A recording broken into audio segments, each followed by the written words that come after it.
हरे कृष्ण। आइए जानते हैं सितंबर 2026 में आने वाले समस्त तिथि एवं त्योहार। 2 तारीख को रांधन षष्ठी है, इसी दिन बलराम जी की जयंती है। 3 तारीख को शीतला सप्तमी है। 4 तारीख को श्री कृष्ण जन्माष्टमी, काली माता की जयंती और इसी दिन कालाष्टमी भी होती है। 5 तारीख को दही हंडी है। 6 को व्यतिपात योग। 7 तारीख को अजा एकादशी है। 8 तारीख को भौम प्रदोष व्रत। 9 तारीख को मासिक शिवरात्रि और अघोर चतुर्दशी है। 10 तारीख को दर्श अमावस्या है, इस दिन पिठोरी अमावस्या भी कहते हैं। 11 तारीख को कुशोत्पाटनी अमावस्या है। 12 तारीख को दूज के चंद्रमा का दर्शन होगा। 13 तारीख को श्री वाराह जयंती है।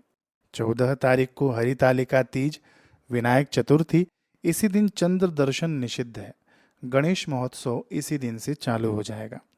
15 तारीख को मंगलवारी चतुर्थी है और इसी दिन ऋषि पंचमी भी है। 17 तारीख को सूर्य षष्ठी, षड़शीती कन्या संक्रांति है। 18 तारीख को दूर्वा अष्टमी है। 19 तारीख को श्री राधा अष्टमी। 22 तारीख को पद्मा परिवर्तनी एकादशी है। 23 तारीख को वामन जयंती और इसी दिन से पंचक चालू हो जाएगा। 24 तारीख को प्रदोष व्रत है। 25 तारीख को अनंत चतुर्दशी है और इस दिन गणपति महोत्सव समाप्त होता है, यानी संपूर्ण विसर्जन होता है। 26 तारीख को भाद्रपदी पूर्णिमा है। पितृपक्ष इसी दिन से चालू हो जाएगा और पूर्णिमा का जो श्राद्ध होता है ना, इसी दिन होगा। 27 तारीख को अश्विन मास प्रारंभ हो जाएगा उत्तर भारत के लिए।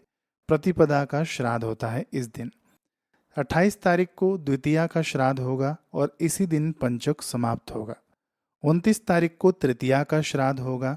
मंगलवारी चतुर्थी है इस दिन और संकष्टी चतुर्थी भी है। 30 तारीख को चतुर्थी और पंचमी का श्राद्ध होगा। अब देखिए कुछ उपयोगी बातें जो आपको इस महीने में सहायता करेंगी। सबसे पहले मैं आपको बताऊंगा सर्वार्थ सिद्धि योग के बारे में।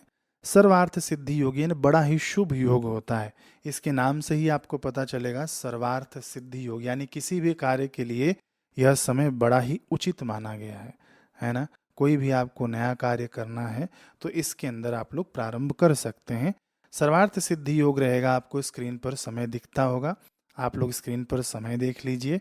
बाकी अगला आता है अमृत सिद्धि योग। अमृत सिद्धि योग क्या होता है?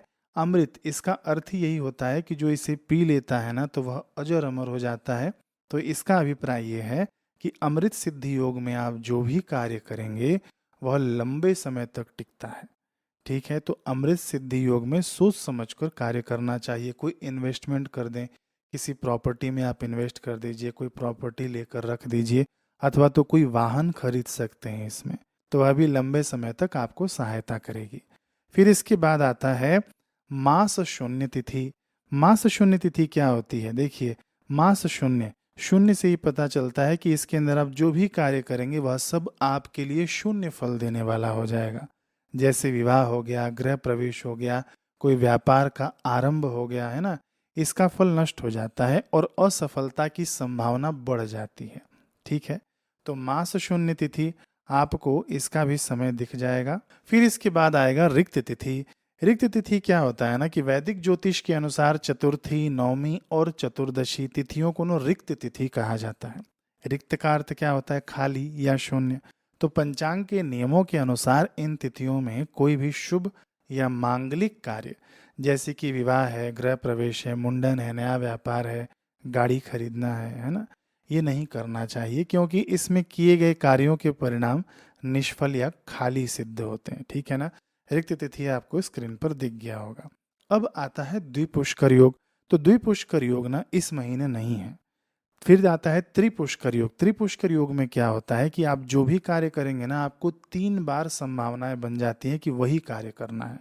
जैसे कि एक उदाहरण दूं कि आप यदि इसके अंदर कोई कर्ज ले लें त्रिपुष्कर योग में, तो ऐसा संयोग बन जाएगा कि 3 बार आपको कर्ज लेना पड़ जाएगा। ठीक है ना। एक मैंने आपको उदाहरण दिया, कोई अच्छा कार्य करेंगे तो आपको 3 गुना फलित होकर मिलेगा।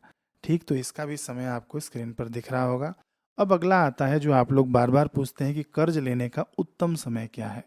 कर्ज लेने के लिए ना बुधवार सबसे उत्तम दिन माना गया है। ठीक है ना। कभी भी भूल कर भी मंगलवार को कर्ज नहीं लेना चाहिए। अथवा तो संक्रांति जब लगी हो ना, संक्रांति वाले दिन भी कर्ज नहीं लेना चाहिए। कर्ज लेने का उत्तम समय आपको स्क्रीन पर दिख गया होगा। अब हम लोग कर्ज चुकाने का समय जान लेते हैं। कर्ज चुकाने के लिए ना सबसे अच्छा समय होता है मंगलवार। तो देखिए महाराज, कर्ज लेना हो तो बुधवार को लेना, और जब कर्ज चुकाना होगा ना तो आप मंगलवार को चुकाना। ठीक है, मंगलवार को भूल कर भी कर्ज नहीं लेना चाहिए। फिर इसके बाद आप लोग खूब पूछते हैं कि वाहन खरीदने का आप उत्तम समय बताइए। तो देखिए, वाहन खरीदने के उत्तम समय आपके स्क्रीन पर दिख रहे होंगे। इनका आप स्क्रीनशॉट ले लेना, जब भी आपको वाहन खरीदना अनुकूल हो तो इसमें आप लोग खरीद सकते हैं। बाकी एक चीज मैं आपको और बता दूं कि इस महीने में ना 4 सितंबर को कृष्ण जन्माष्टमी और रोहिणी नक्षत्र का अद्भुत संयोग बन रहा है, जो नई गाड़ी घर लाने के लिए इस पूरे साल में सबसे शक्तिशाली और फलदायी दिनों में से एक माना गया है। ठीक है ना, भले ही आप ला सकें तो लाइएगा, नहीं ला सकें तो कोई बात नहीं। बाकी देखिए, गृह प्रवेश का आप लोग मत पूछिएगा, क्योंकि गृह प्रवेश अभी मना ही है ना, ये चतुर्मास में तो नहीं करना चाहिए। यदि आवश्यक हो तो जब दशहरा आता है ना, दशहरे का दिन शुभ माना जाता है, दशहरे पर करिए, यानी देव उठनी एकादशी के बाद आपको करना चाहिए, तो अच्छा फल होगा। ठीक है, तो बस इस वीडियो में इतना ही। औरों को भी आप ये वीडियो भेजना ताकि उनको भी जानकारी मिले। हरे कृष्ण।